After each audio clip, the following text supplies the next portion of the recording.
Hello guys, welcome back to the video. तो guys आज है आप लोग का डे 3 और गाइज इस डे 3 के अंदर हम जानने वाले हैं कुछ नेटवर्किंग के बारे में कि कैसे कैसे एक पोर्ट काम करता है और किस तरीके से एक नोड से डेटा दूसरी नोड तक पहुंचता है, किस तरीके से सारे पोर्ट्स काम करते हैं, किस तरीके से प्रोटोकॉल्स काम करते हैं। गाइज सारी चीज़ें हम इस वीडियो के अंदर जानने वाले हैं और इन सभी के साथ साथ गाइज आज हम OSI मॉडल के बारे में भी जानने वाले हैं। हम डिटेल्स में जानने वाले हैं गाइज OSI मॉडल क्या चीज़ है, किस तरीके से काम करता है, वो सारी चीज़ें गाइज हम जानने वाले हैं। तो गाइज वीडियो काफ़ी ज़्यादा इंटरेस्टिंग होने वाला है और बहुत ज़्यादा और भाई बहुत नॉलेजेबल वीडियो होने वाला है। ठीक है, बहुत ही ज़्यादा आप लोग के लिए इंपॉर्टेंट है अगर आप साइबर सिक्योरिटी सीख रहे हो तो यार डे 3 में आप लोग को मैं थोड़ा थ्योरी को समझाना चाहता हूँ, थ्योरी की तरफ थोड़ा लेके जाना चाहता हूँ कि किस तरीके से सारी चीज़ें काम करता है, वो सारी चीज़ें आप लोग जानने वाले हो। तो गाइस आज की वीडियो में कोई प्रैक्टिकल नहीं होने वाला क्योंकि भाई नेटवर्किंग के बारे में जानना है, इसमें कौन सा प्रैक्टिकल करेंगे। ठीक है, तो थोड़ा बहुत हमें थ्योरेटिकल भी जानना बहुत जरूरी है। ठीक है, तो चलो गाइस हम शुरू करते हैं बिना किसी तरीके लेट्स गो भाई। तो गाइस अब यहाँ पर देखो हमने एक छोटा सा पीपीटी बना रखा है गाइस ताकि आप लोग को मैं दिखा सकूँ अच्छे तरीके से। ठीक है, अब यहाँ पर OSI model and subnetting and ports के बारे में हम जानने वाले हैं। ठीक है, एथिकल हैकिंग के लिए नेटवर्क फंडामेंटल हमने और गई एक चीज़ और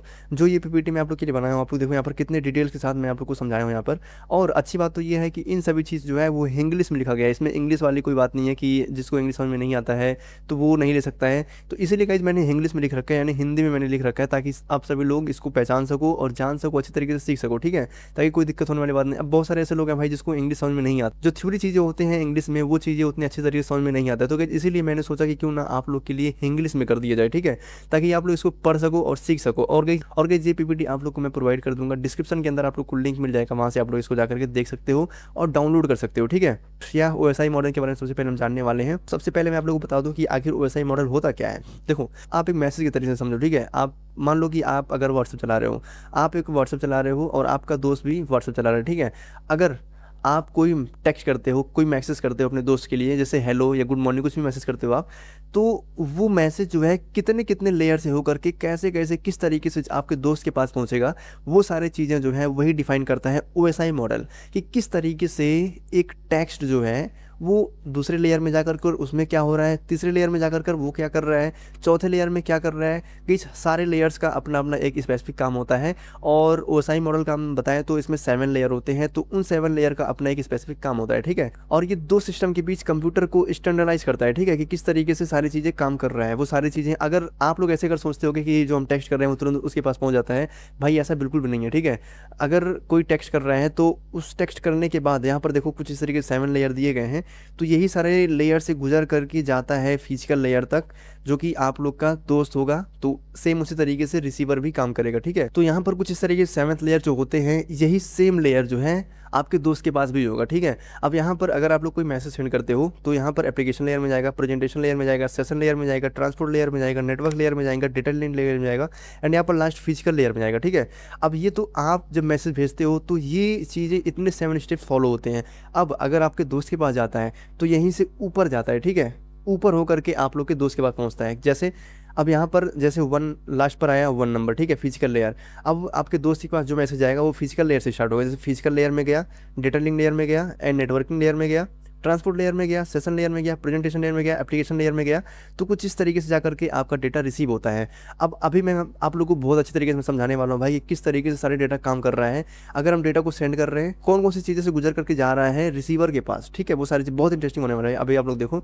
और गाइस आप लोग को इंश्योर करोगे भाई कि आप लोग ध्यान से इस चीज़ को पढ़ो एंड अगर आप लोग को समझ में नहीं आ रहा तो भाई आप लोग वीडियो को एक बार देखो, 2 बार देखो, 3 बार देखो भाई। अगर जब तक आप लोग समझ में ना आ जाए तब तक आप लोग वीडियो देखते रहो। ठीक है, तो ये चीज़ आप लोग इंश्योर करोगे। बाकी मैं आप लोग को बता दूं कि OSI का फुल फॉर्म होता है ओपन सिस्टम इंटरकनेक्शन, और जो OSI मॉडल होता है ये 7 लेयर को कंटेन करता है, तो आप लोग को पता ही हो चुका होगा। अब यहाँ पर देखो मैंने लिख भी रखा है OSI मॉडल एक 7 लेयर फ्रेमवर्क है जो बताता है कि डिवाइस नेटवर्क पर कैसे कम्युनिकेट करता है। जैसे मैंने आप लोग को पहले बता दिया, समझा दिया, व्हाट्सअप किस तरीके से काम कर रहा है, वो सारी चीज़ें मैंने आपको बताया है। ठीक है, सेम वही काम करता है भाई। ठीक है, सिस्टम के बीच कम्युनिकेशन को स्टैंडर्डाइज करता है, इशू को आइसोलेट करके ट्रबल शूट करने में हेल्प करता है।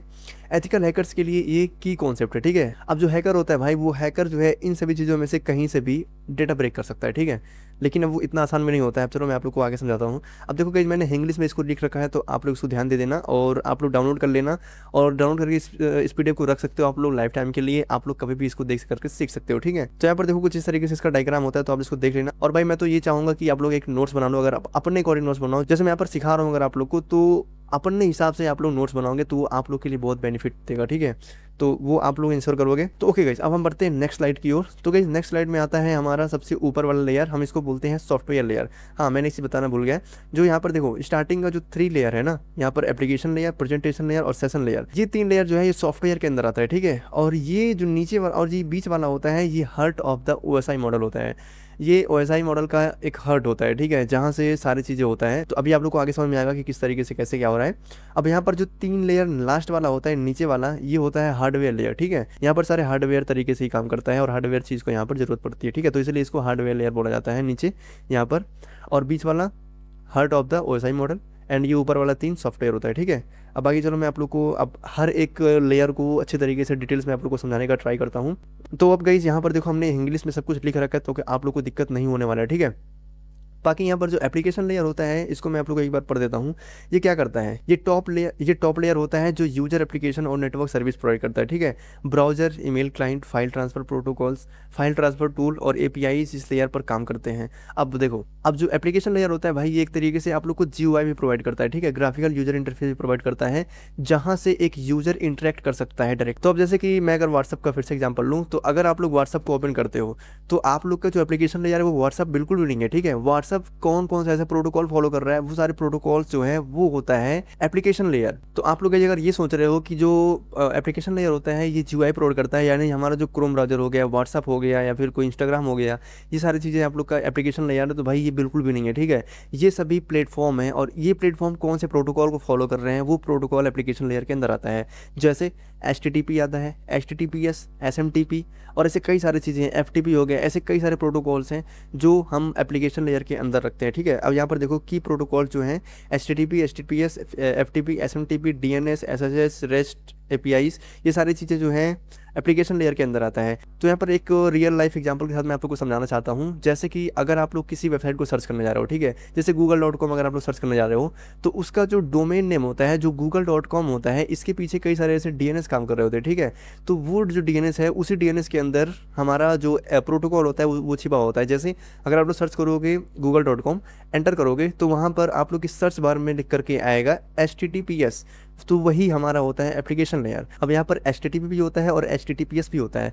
HTTP ये सिक्योर नहीं होता है, लेकिन HTTPS बहुत ज़्यादा सिक्योर होता है, ठीक है। तो इसलिए ये जो अच्छी कंपनी, जो अच्छी वेबसाइट होते हैं, वहाँ पर HTTPS से ही अपना डोमेन बनाते हैं, ठीक है। तो ये सारी चीज़ें हैं, तो आप लोग ध्यान दे देना।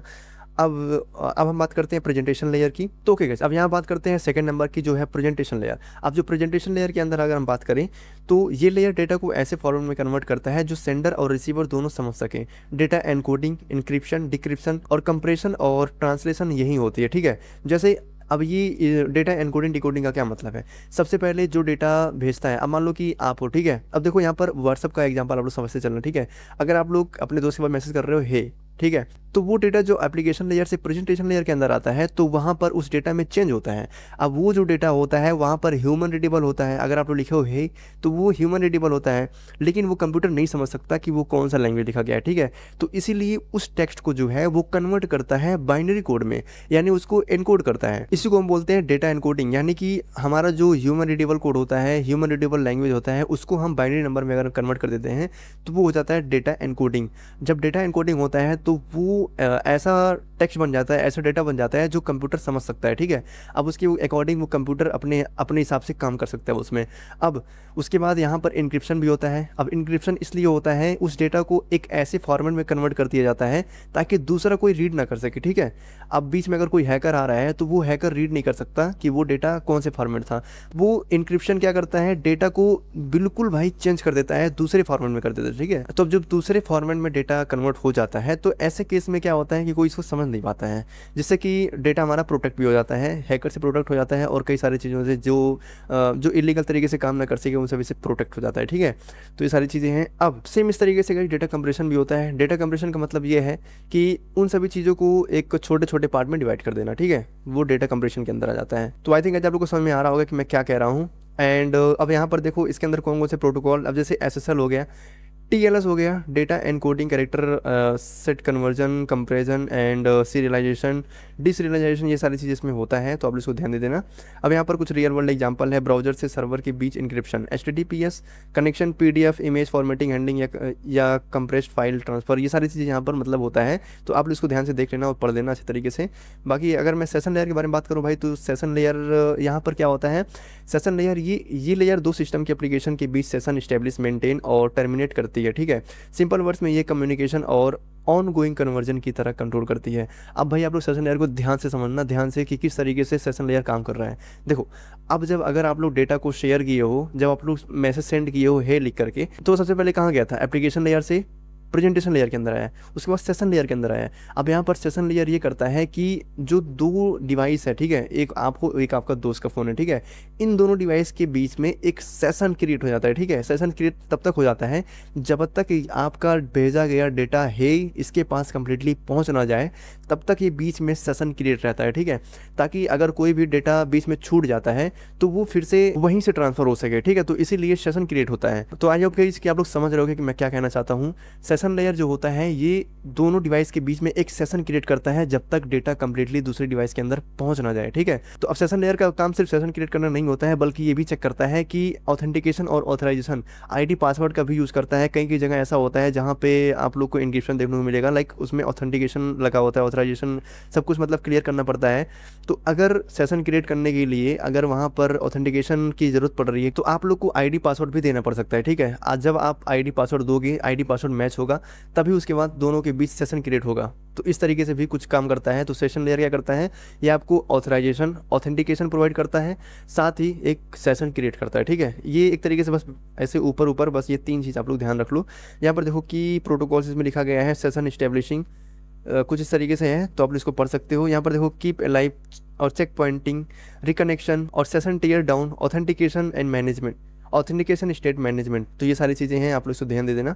अब जैसे यहाँ पर एग्जांपल लिखा गया है, लॉगिन सेशन मेंटेन करता है, जैसे जो लॉगिन सेशन होता है उसको मेंटेन करता है, ठीक है। अब इसलिए मेंटेन करता है ताकि कोई इलीगल तरीके से वहाँ पर कोई अनऑथराइज यूज़र आ करके कोई सेशन क्रिएट ना कर दे, ठीक है। तो इसीलिए वहाँ पर ऑथेंटिकेशन होता है ताकि जो यूज़र का फ़ोन है, जिस यूज़र का फ़ोन है वही यूज़र उस फ़ोन के अंदर इंप्लीमेंट कर सकता है, वही चीज़ वो परफॉर्म कर सकता है, ठीक है। तो ये सारी चीज़ें हैं। अब वीडियो कॉल कनेक्शन को एक्टिव रखता है, रिमोट डेस्कटॉप सेशन या वेब ऐप के कुकीज बेस्ड सेशन को क्रिएट करता है, ठीक है। तो ये सारी चीज़ें इसके अंदर आता है। तो अब हम बात करते हैं गाइज नेक्स्ट की ओर। तो अब नेक्स्ट पर आता है गाइज हमारा ट्रांसपोर्ट लेयर। अब गाइज ये देखो, यही होता है heart of the OSI model. तो अब गाइज जो ट्रांसपोर्ट लेयर होता है, ये देखो यहीं पर ये मेन काम करता है, ठीक है। ट्रांसपोर्ट लेयर ये डिफाइन करता है कि किस तरीके से डेटा जाएगा। अब यहाँ पर देखो आप लोग ध्यान से, end to end data delivery को मैनेज करता है, ठीक है, ताकि डेटा सही ऑर्डर में और रिलायबली डेस्टिनेशन तक पहुंच सके। कैसे? तो अब जो आपने डेटा सेंड किया था अपने दोस्त के पास, वो डेटा क्या होगा, वो डेटा सेगमेंट में टूटेगा। यानी अगर आपने हे लिखा है तो H एक सेगमेंट पे जाएगा, E एक सेगमेंट पे जाएगा, Y एक सेगमेंट बनेगा। तो जितने भी सारे आपका टेक्स्ट होगा उन सभी को तोड़ करके अलग अलग सेगमेंट बनाया जाता है और उन सभी सेगमेंट को अपना एक यूनिक आईडी भी प्रोवाइड किया जाता है, ताकि जो डेटा है वो लाइन बाई लाइन जा सके। जैसे HEY हे हो रहा है, तो अगर आप डेटा को सेंड कर रहे हो अपने दोस्त के पास, तो वहाँ से YES हो करके ना जाए, तो इसीलिए वहाँ पर यूनिक आईडी दिया जाता है, ताकि जो हमारा सबसे पहले H आता है पहले H जाए, E आता है फिर E जाए, Y आता है फिर Y जाए, ठीक है। कुछ इस तरीके से काम करता है। आई थिंक आप लोग समझ रहे होगे। अगर नहीं समझ रहे तो भाई मैं आप लोग को कुछ इस तरीके से मैं दिखा देता हूँ, ताकि आप लोग को अच्छी तरीके से समझ में आए भाई, ताकि आप लोग अगर सीख रहे हो तो अच्छी तरीके से सीखो भाई। देखो, ठीक है। अब देखो हमने क्या बताया था आप लोग को, मैं बताया था कि आपके एक ये आप हो, ठीक है, ये आपका फ़ोन है और ये आपके दोस्त का फ़ोन है। अगर आप यहाँ पर टाइप करते हो हे, ठीक है, यहाँ पर कुछ इस तरीके से हे टाइप करते हो, ठीक है। अब ये डेटा किस तरीके से जाएगा, सबसे पहले ये सेगमेंट में डिवाइड होगा। सेगमेंट में डिवाइड होने का मतलब है कि H और E और Y ये अलग अलग चीज़ें, यानी ये अलग अलग सेगमेंट में डिवाइड हो जाएगा। आपका डेटा 3 अलग अलग सेगमेंट में डिवाइड हो चुका है। अब यही सेगमेंट के रूप में आपके इसमें जाएगा, जो भी आपका दोस्त होगा उसके अंदर जाएगा, ठीक है। तो अब देखो किस तरीके से, H अगर है तो इसको एक यूनिक आईडी मिल जाएगा। जैसे यहाँ पर मिल सकता है 1 0 2 या फिर कुछ और इस तरीके से मतलब मिल सकता है कोई, इसको भी एक अपना अलग यूनिक आईडी मिल जाएगा, इसको भी एक अपना अलग यूनिक आईडी मिल जाएगा। तो सबसे पहले जिसको यूनिक आईडी मिला है, सबसे पहले जो भी क्रिएट हुआ है वही सबसे पहले जाएगा आगे की ओर, ठीक है। अब सबसे पहले एच क्रिएट हुआ है तो ये जाएगा, फिर ई क्रिएट हुआ है फिर ई जाएगा, फिर वाई क्रिएट हुआ है तो वाई जाएगा। तो इस तरीके से जाएगा तो हमारा यहाँ पर फाइनल बन के आएगा हे, ठीक है। तो अब गड़बड़ कहाँ होती है, जब अगर सबसे पहले डेटा जो एच क्रिएट हुआ है ये ना जाकर के सबसे पहले डेटा जाएगा ई, तो यही चीज़ ना हो, इसीलिए ट्रांसपोर्ट लेयर डेटा को सेगमेंट के रूप में डिवाइड कर देता है, ठीक है। तो आई थिंक आप लोग समझ में आ रहा होगा कि मैं क्या कह रहा हूँ, ठीक है। अगर भाई नहीं आ रहा तो आप लोग भाई फिर से बैक करके आप लोग फिर से इसको देख लेना ताकि आप लोग को अच्छी तरह से समझ में आए। मैं यहाँ पर थोड़ा डायग्राम बेकार बन रहा है बट स्टिल यार आप लोग समझ जाओ बस, ठीक है। तो अब ये डेटा डिलीवरी करने के लिए टीसीपी और यूडीपी का हेल्प लेता है, जैसे यहाँ पर लिखा भी गया है, देखो टीसीपी यूडीपी पोर्ट्स और सेगमेंट और transmission, flow control, error recovery, ये सारी चीज़ें जो है ट्रांसपोर्ट लेयर करता है। अब आप लोग को समझ में आ गया होगा कि ट्रांसपोर्ट लेयर क्या कर रहा है, ठीक है। क्या कर रहा है ट्रांसपोर्ट लेयर, मुझे कमेंट करके बताना भाई आप लोग, ठीक है। अब यहाँ पर देखो टीसीपी और यूडीपी के बारे में आप लोग को थोड़ा बता दूँ। जो टीसीपी होता है गाइज ये 3 वे हैंडशेक करता है, ठीक है। अब 3 वे हैंडशेक का मतलब क्या है, यहाँ पर क्या होता है, यहाँ पर कनेक्शन आप खुद बनाते हो और आप खुद ही कनेक्शन को क्लोज करते हो, खुद ही कनेक्शन को स्टेब्लिश करते हो, ठीक है। अगर मान लो कि आपके पास मैं कॉल लगाया हूँ, ठीक है। अब देखो यहाँ पर 3 वे हैंड से किस तरीके से काम कर रहा है। मैंने अपने दोस्त के पास कॉल लगाया, तो अब जैसे मेरा कोई दोस्त आशुतोष नाम से, ठीक है, तो मैं उसको एक बार कॉल लगाऊंगा। तो कॉल लगाने के लिए मैं यहाँ पर पहले सेशन को स्टेब्लिश करूँगा, ठीक है। मैं सबसे पहले सेशन को क्रिएट करूँगा, कॉल लगाऊंगा तो सेशन क्रिएट होगा हमारा। जैसे ही वो कॉल उठाएगा तो सबसे पहले मैं एक बार कन्फर्म करूँगा कि क्या हमारा आवाज़ उसके पास सही तरीके से जा रहा है कि नहीं जा रहा है। आप लोग खुद अगर कॉल लगाते हो सबसे पहले करते हो हेलो, ठीक है। हेलो करके आप ये देखते हो, ये इंश्योर करते हो कि हाँ आपका आवाज़ उनके पास जा रहा है कि नहीं जा रहा है, ठीक है। तो इसको हम बोलते हैं 3 वे हैंडशेकिंग। अब जैसे हमने आशुतोष के पास कॉल लगाया, मैंने बोला हेलो तो उसने बोला हेलो, ठीक है, उसने भी बोला हेलो, ठीक। अब उसके बाद हमने बोला हाँ भाई मेरी आवाज़ आ रही है, तो उसने बोला हाँ भाई तुम्हारी आवाज़ आ रही है। और अगर वहीं पे मेरी आवाज़ उसके पास नहीं पहुंचती, वो बोलता नहीं भाई तुम्हारी आवाज़ कट रही है, या फिर हेलो हेलो बार बार चिल्लाता रहता क्योंकि मेरे पास तो आवाज़ आ ही नहीं रही है, ठीक है। तो इस तरीके से काम करता है।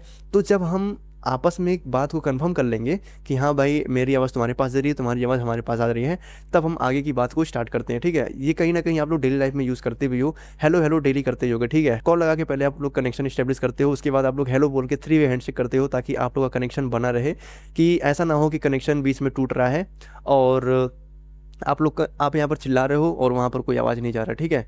तो इस तरीके से यही मेन चीज़ होता है भाई, 3 वे हैंडशेकिंग यही होता है एक तरीके से, ठीक है। आप लोग बेसिकली बस इसी को जान लेना, 3 वे हैंडशेकिंग इसी को कहते हैं, एंड दैट्स इट गाइस। इसके अलावा आप लोग कोई नहीं पढ़ना है, ठीक है। तो अब जो टीसीपी होता है इसको टर्मिनेट करने का भी काम आपका ही होता है। जब आप लोग कॉल काटोगे, जैसे ही बात खत्म होती है आप लोग कॉल को कट करोगे, ठीक है। जैसे ही कॉल को कट करोगे तो आप लोग का सेशन टर्मिनेट हो जाएगा। तो यहीं पर आप लोगों ने क्या किया, सेशन को स्टेब्लिश भी किया, 3 वे हैंडशेक किया, सेशन को टर्मिनेट किया, ये तीनों काम आपने किया है, ठीक है। तो यही सारी चीज़ें होते हैं टीसीपी के अंदर।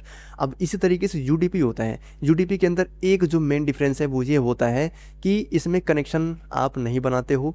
कनेक्शन अगर आप लोग बनाते भी हो तो वो सिर्फ टाइम के लिए बनाते हो, लेकिन आप लोग इसको एंड नहीं कर सकते, ठीक है। आप लोग कनेक्शन को आप लोग कनेक्शन को टर्मिनेट नहीं कर सकते हो। अब आप लोग एक लाइव स्ट्रीम से समझो। अब जैसे कि मैं यहाँ पर लाइव आया हूँ, ठीक है। जैसे मैं 8 बजे रात में लाइव आता हूँ, ठीक। तो जब लाइव में आता हूँ तो बहुत सारे लोग ऐसे हैं कि वहाँ पर ज्वाइन कर लेते हैं, ठीक है। जब ज्वाइन कर लेते हैं वो, तो उनको कुछ अच्छा लगता है या फिर कुछ डाउट पूछते हैं। जब उनका डाउट खत्म हो जाता है तो वो लाइव स्ट्रीम छोड़ करके हट जाते हैं, ठीक है, ताकि उन्हें और भी कोई अगर काम हो तो वो काम अपने काम करने के लिए चले जाते हैं। तो अब जब वो अपना काम करने चले गए उस लाइव स्ट्रीम से, यानी हमारे लाइव स्ट्रीम से वो हट गए, तो अब ऐसा तो उन्होंने नहीं किया कि जब वो लाइव से हट गए तो मेरा कनेक्शन जो है बिल्कुल टर्मिनेट हो गया है, नहीं हुआ ना। मेरा जो कनेक्शन है वो मैं खुद ही टर्मिनेट करूँगा, ठीक है। तो अगर आप लोग वहाँ से देख रहे हो लाइव में, आप लोग ज्वाइन कर सकते हो, यानी आप दोनों अब हमारे दोनों के बीच कनेक्शन इस्टेब्लिश हो चुका है। लेकिन अब जब कनेक्शन को टर्मिनेट करने की बारी आएगी तो वो कनेक्शन आप नहीं टर्मिनेट करोगे, आप देखोगे, समझोगे, एंड जब आपका काम खत्म हो जाएगा तो आप लोग छोड़ के जा सकते हो। अब हमारा जो कनेक्शन है वो इस्टेब्लिश रहेगा, तब भी टर्मिनेट नहीं होगा, ठीक है। अब जब टर्मिनेट करने की बारी होगी तो उसका ऑनर खुद करेगा, यानी मैं खुद करूँगा। तो ये होता है, ये इस तरीके से गाइस मैं आप लोग को बेसिक नॉलेज दे रहा हूँ, ठीक है, कि किस तरीके से ऐसे, मतलब मैं आप लोग को एक रियल लाइफ एग्जाम्पल के साथ समझाना चाहता हूँ ताकि आप लोग अच्छी तरीके से समझ पाओ कि टीसीपी और यूडीपी क्या होता है। तो ये सारी चीज़ें होती हैं, ठीक है। अब आई थिंक आप लोग समझ गए होंगे। अब गाइस आप लोग का एक काम है कि जो मैं बोला हूँ इन दोनों के बीच, टीसीपी यूडीपी के बीच आप लोग को डिफरेंस कमेंट करना है, ठीक है। इन दोनों के बीच डिफरेंस कमेंट करना है, जो भी आप लोग को समझ में आया होगा, ठीक है। तो इस तरीके से कुछ काम करता है भाई ट्रांसपोर्ट लेयर। और पोर्ट इसी तरीके से होता है। सेगमेंटेशन जो मैंने बताया था आप लोग को कि सारी चीज़ें सेगमेंट में बढ़ता है, ठीक है। और ये फ्लो कंट्रोल करता है। अब फ्लो कंट्रोल क्या है, अब हमारा एक डिवाइस है, ठीक है, मान लो एक सर्वर है, फिर से समझना भाई, डिवाइस छोड़ो। मान लो एक सर्वर है, ठीक है, और एक आपका छोटा सा डिवाइस है। सर्वर बहुत बड़ा होता है, डिवाइस छोटा है, ठीक है। जब सर्वर जो है वो डेटा फ्लो कर रहा है, लगातार लगातार डेटा फ्लो कर रहा है, ठीक है, डेटा फ्लो कर रहा है। अब आपका फ़ोन छोटा सा है, ये उतना कंट्रोल नहीं कर पा रहा है, ये 100 Mbps डेटा सेंड कर रहा है, ठीक है, 100 Mbps, 200 Mbps, 300 Mbps, इस तरीके से डेटा सेंड कर रहा है। लेकिन आपका डिवाइस जो है इतना कैपेबल नहीं है कि वो 100, 200, 300 Mbps को झेल सके, ठीक है। आपका डिवाइस कितना झेल सकता है? 5, 10, इस तरीके से झेल सकता है। तो इसी को कंट्रोल करने के लिए यहाँ पे फ्लो कंट्रोल इसी को बोलते हैं, कि इसके फ्लो को कंट्रोल करना ये भी ट्रांसपोर्ट लेयर ही करता है, ठीक है। तो आई थिंक आपको समझ में आ गया होगा कि मैं क्या कह रहा हूँ, ठीक है। जैसे यहाँ पर मैंने बताया भी था, video call and file downloading या वेबसाइट लोडिंग के दौरान डेटा पैकेट्स को इफिशिएंटली और रिलायबली भेजना, ठीक है, कुछ इस तरीके से काम करता है। वीडियो कॉल क्या होता है, जो मैंने आपको कॉल के लिए बताया कि अगर आप लोग कॉल कर रहे हो, जब तक बात हो गया कॉल कट कर दो, ख़त्म, ठीक है, सेशन टर्मिनेट हो जाएगा, टीसीपी इस तरीके से काम कर जाएगा, ठीक है। अब फाइल डाउनलोडिंग जो होता है ये भी, अब इस तरीके से फाइल डाउनलोडिंग भी होता है, ठीक है। तो अब हम बात करते हैं गाइस नेटवर्क लेयर के बारे में। अब नेटवर्क लेयर जो होता है डिफरेंट नेटवर्क के बीच पैकेट को रूट करता है और लॉजिकल एड्रेसिंग प्रोवाइड करता है, ठीक है। लॉजिकल एड्रेसिंग का मतलब होता है आईपी एड्रेस। ये सारे सेगमेंट को एक आईपी एड्रेस प्रोवाइड करता है, ठीक है। कुछ इस तरीके से ये गाइस एक नेटवर्क का कनेक्शन इस्टेब्लिश करता है, जहाँ पे सारे सेगमेंट्स को एक अपना अपना यूनिक आईपी एड्रेस प्रोवाइड करता है, ठीक है, ताकि उन्हें आइडेंटिफाई कर सकें और डेटा सही तरीके से काम कर सके, ठीक है। तो यही होता है कुछ इस तरीके से, जैसे IP, ICMP, routing, subnetting, path selection end packet forwarding, कुछ इस तरीके से ये सारी चीज़ें हैं, ठीक है। अब जैसे यहाँ पर रियल लाइफ एग्जांपल समझो, आपका फ़ोन या लैपटॉप लोकल नेटवर्क से इंटरनेट पर किसी सर्वर तक रिक्वेस्ट भेजता है। अब उसके बाद राउटर पैकेट को नेक्स्ट होप तक फॉरवर्ड कर देता है, ठीक है। होप मतलब नोड भी समझ सकते हो आप लोग, ठीक है, कुछ इस तरीके से काम करता है। और साथ ही नेटवर्क लेयर जो होता है ये अपना डेटा सेंड करने के लिए एक सबसे शॉर्टेस्ट पाथ को चूज करता है, ठीक है, जहां से डेटा सेंड हो सके दूसरे नोड तक। तो अब गई लेयर 2 के बारे में बात करें तो वो आता है डेटा लिंक लेयर। अब इसका काम क्या होता है, सेम लोकल नेटवर्क या लैन के अंदर डिवाइसेस के बीच फ्रेम डिलीवर हैंडल करता है, ठीक है। सारे डेटा को जो है फ्रेम फॉर्मेट में कन्वर्ट करता है, ठीक है। डेटा लिंक क्या करता है, डेटा को फ्रेम फॉर्मेट में कन्वर्ट करता है और साथ ही ये एक मैक एड्रेस प्रोवाइड करता है, ठीक है। हर सेगमेंट को यानी हर फ्रेम को अपना एक अलग अलग मैक एड्रेस प्रोवाइड करता है और ये फ्लो कंट्रोल भी करता है, एरर कंट्रोल भी करता है, ठीक है। तो कुछ इस तरीके से काम करता है। अब यहाँ पर देखो, ये ईथरनेट, मैक एड्रेसिंग, ये सारी चीज़ें यहाँ पर जो मैंने आपको बताया वही सारी चीज़ें हैं। अब यहाँ पर गई जाता है फिजिकल लेयर, जो कि हमारा लास्ट होने वाला है। अब इसके अंदर गई डेटा को चेंज करता है बिट्स के फॉर्म में, ठीक है। इसके अंदर क्या करता है, डेटा को चेंज करता है बिट्स के फॉर्म में और सारे डेटा को, सारे सेगमेंट को कंबाइन करके एक सिंगल फॉर्म में कन्वर्ट करता है, जहां से एक सिंगल पैकेट आपके दूसरे डिवाइस के अंदर जाएगा, ठीक है। कुछ इस तरीके से काम करता है और ये डिसाइड करता है कि आपका डेटा जो है वो कैसे जाएगा, यानी वायरलेस से होकर के जाएगा या फिर वायर्ड केबल से होकर के जाएगा, ठीक है। वो फिजिकल लेयर ही डिसाइड करता है। जैसे हब हो गया, स्विच हो गया, राउटर हो गया, इन सभी चीज़ों का यूज लेता है फिजिकल लेयर, ठीक है। तो गाइस आई थिंक आप लोग समझ में आ गया होगा। अब यहाँ पर आप लोग गाइस कुछ इस तरीके से देख सकते हो और इसको अच्छी तरीके से समझ सकते हो। गाइस ये नोट्स आप लोग को मिल जाएगा बिल्कुल अच्छी तरीके से, डिस्क्रिप्शन के अंदर इसका लिंक होगा, तो आप लोग इसको डाउनलोड कर सकते हो एंड भाई आगे पढ़ सकते हो, ठीक है। अब गाइस आई थिंक आप लोग को समझ में आया होगा। और भाई अगर नहीं आया तो भाई प्लीज़ आप लोग बैक करके फिर से इसको देख लेना और अच्छे तरीके से क्लियर कर लेना। और जैसे ही आप लोग का डन हो जाता है, ओएसआई मॉडल जैसे क्लियर हो जाता है, तो आप लोग गाइस कमेंट करोगे, कमेंट में पूरा रेड करोगे, ठीक है, पूरा रेड मारोगे, ओएसआई मॉडल डन, ठीक है गाइस।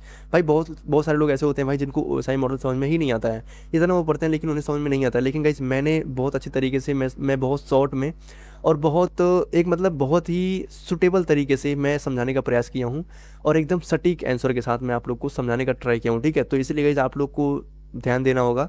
और अगर ये वीडियो देखने के बाद अगर आप लोग को समझ में नहीं आता है तो भाई वो कहीं ना कहीं आप में ही गलती है, भाई आप लोग इतना समझ नहीं पा रहे हो, क्योंकि ये मैंने बहुत ही बेसिक बताया यार, इतने बेसिक से भाई कोई नहीं बताया होगा पूरे यूट्यूब पर। पूरे आप लोग अगर कहीं अच्छे से कोर्स वीडियो लोगे ना, तब भी इतने अच्छे तरीके से कोई नहीं बताता है जितना मैंने आज की वीडियो में मैंने बताया है, ठीक है। तो कुछ इस तरीके से है। तो अब गाइस यहाँ पर अगर हम नेक्स्ट बात करें तो यहाँ पर साइबर अटैक्स ओएसआई लेयर्स के अक्रॉस मैप्ड हैं। जैसे हर साइबर अटैक्स ओएसआई के एक स्पेसिफिक लेयर से मैप होता है। ये जानना कि अटैक कहाँ आकर करता है डिफेंडर्स को थ्रेड्स और फास्ट स्पॉट और स्टॉप करने में हेल्प करता है, ठीक है। अब देखो यहाँ पर कुछ इस तरीके से है, जैसे अब इस पर जो अटैक हो सकता है वो है वेब एक्सप्लॉइटेशन, ठीक है, यानी जो हमारा लेयर 7 है इसी पर अटैक कर सकता है। अब इसमें कुछ यूज ले सकते हैं, जैसे एसक्यूएल इंजेक्शन हो सकता है या फिर एक्सेस अटैक हो सकता है। ये सारी चीज़ें जो है आप लोग के लेयर 7 पर हो सकता है, ठीक है। अब लेवल 6 पर यानी प्रेजेंटेशन लेयर पर इनक्रिप्शन अटैक हो सकता है, ठीक है, जैसे SSL डाउनग्रेड, कुछ इस तरीके से होता है। और सेशन लेयर के अंदर आप लोग का सेशन अटैक हो सकता है, सेशन हाईजैकिंग जैसे जिसे हम बोलते हैं। और लेयर 4 के अंदर आप लोग फ्लोट स्कैन कर सकता है, जैसे डॉस अटैक, या फिर जो आप लोग का सिंक्रोनाइजेशन होता है वो फ्लोट कर सकता है। और इसी तरीके से नेटवर्किंग के अंदर स्पूफिंग हो सकता है, आईपी स्पूफिंग हो सकता है, डेटा लिंक के अंदर एआरपी अटैक हो सकता है, एआरपी स्पूफिंग जिसको बोलते हैं, और लेवल 1 के अंदर ये, और लेयर 1 के अंदर फिजिकल लेयर के अंदर हार्डवेयर अटैक हो सकता है, जैसे केबल टेम्परिंग। ठीक है, कुछ इस तरीके से होता है। अब आई थिंक गाइस आप लोग को समझ में आ गया होगा, तो आप लोग इसको लिख लेना भाई अपने नोट्स में। ठीक है, नेक्स्ट अगर हम बात करें गाइस, तो यहाँ पर आता है सबनेटिंग के बारे में, जो कि आप लोग को जानना बहुत जरूरी है। अब देखो यहाँ पर सबनेटिंग को मैं भाई शॉर्ट में समझाना चाहूँगा। ठीक है, अब देखो सबनेटिंग क्या होता है गाइस, एक अगर नेटवर्क है, एक बहुत ही बड़ा मान लो नेटवर्क है, ठीक है, उन सभी बड़े नेटवर्क को एक छोटे छोटे पार्ट में डिवाइड करना। ठीक है, छोटे छोटे नेटवर्क के अंदर डिवाइड कर देना, उसको हम बोलते हैं सबनेटिंग। अब इसको हम डेडिकेट करते हैं, अगर आपका आईपी एड्रेस कोई लिखा गया है तो वहाँ पे स्लैश करके 24 आपने देखा होगा कहीं ना कहीं, उसी को हम बोल देते हैं 24 को सबनेटिंग। ये सबनेटिंग फॉलो कर रहा है। ठीक है, कुछ इस तरीके से होता है। अब यहाँ पर देखो, और 24 का मतलब होता है 255। ठीक है, 255.255 कुछ इस तरीके से, यानी आईपी एड्रेस अगर आप लोग देखोगे तो वहाँ पर 192.168 होता है, तो उसका जो लार्जेस्ट अमाउंट होता है वो होता है 255, यानी एक साथ 255 डिवाइस कनेक्ट हो सकते हैं। ठीक है, और जो आईपी एड्रेस बनता है उन सभी आईपी एड्रेस का जो नंबर होता है वो 255 के अंदर ही बनेगा, उसके ऊपर नहीं जाएगा। ठीक है, कुछ इस तरीके से ही होता है गाइस। अब यहाँ पर देखो कुछ इस तरीके से, यहाँ पर मैं आप लोग को फिर से समझाना चाहूँगा। Network plus hosts portion subnetting mask के थ्रू डिफाइन होते हैं। ठीक है, और यहाँ पर जो CIDR नोटेशन होता है वो /24 होता है, और /24 का मतलब होता है 255.255.255.0 और 254 यूजेबल होस्ट होते हैं। ठीक है, ये सारी चीज़ें हैं। अब यहाँ पर जैसे एग्जांपल, जैसे मैंने आपको बताया 192 जो है ये 255 के अंदर ही आता है। ठीक है, 168 जो है 255 के अंदर ही आता है, और ये भी 25 के अंदर ही आएगा। मतलब इस तरीके से गई, कुछ इस तरीके से ही काम करता है इसका। तो इसका जो ब्रॉडकास्ट बनता है कुछ इस तरीके से बनता है। ओके, आई थिंक आज आपको समझ में आया होगा, और नेटवर्क जो है वो कुछ इस तरीके से बनेगा।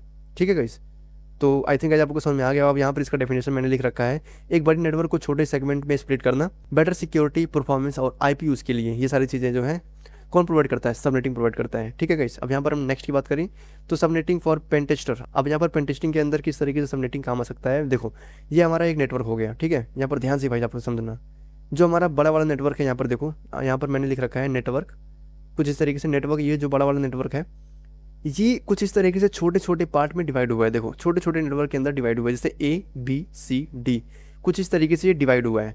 तो इन सभी को अपना अलग अलग नेटवर्क मिला हुआ है। एक बड़े नेटवर्क को छोटे नेटवर्क में स्प्लिट कर देना, और उन सभी को एक अपना यूनिक आईडी दे देना, यूनिक यानी आईपी एड्रेस दे देना। ठीक है, तो कुछ इस तरीके से गाइज ये होता है, कुछ इस तरीके से काम करता है। और गाइज ये पेन टेस्टर के लिए काफ़ी यूजफुल होता है, जिसका यूज़ करके गाइज वो आसान तरीके से इन्फॉर्मेशन गैदरिंग कर सकते हैं और हैकिंग कर सकते हैं उस पर। ठीक है, तो ये सारी चीज़ें हैं। अब गाइस हम बात करते हैं कॉमन पोर्ट्स के बारे में, जो कि आप लोग को जानना बहुत ज़रूरी है। अब भाई मुझे लगता है कि आप लोग थोड़ा बहुत बोर हो गए होंगे। ठीक है, लेकिन भाई कोई बात नहीं, बस आप लोग 2-3 मिनट और रुक जाओ, उसके बाद मैं वीडियो पर खत्म कर दूंगा। ठीक है, अब यहाँ पर देखो, हर नेटवर्क के सर्विस एक स्पेसिफिक पोर्ट नंबर पर लिस्टेड होता है।